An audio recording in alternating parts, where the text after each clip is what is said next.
নেই বেশি তামঝাম, নেই বেশি ঝঞ্ঝাট, একদম সাধারণ সাদামাটা মুরগির ঝোল। কিন্তু বস খেতে লাগে ফাটাফাটি। চিকেনটাকে 30 মিনিটের জন্য ম্যারিনেট করছি। আদা রসুন কাঁচা লঙ্কা বাটা, পেঁয়াজ কুচি, হলুদ গুঁড়ো, লঙ্কার গুঁড়ো, চিকেন কারি মশলা, সর্ষের তেল, কিছুটা লবণ আর কটা গোটা কাঁচা লঙ্কা ফেলে।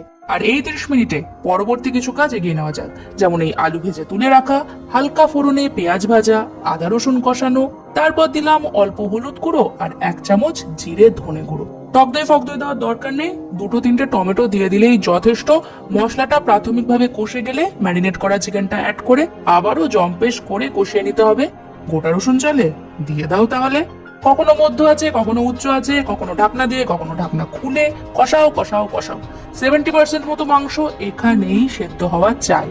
আর সব শেষে গরম মশলা গুঁড়ো, ভাই এর কোনো বিকল্প নেই।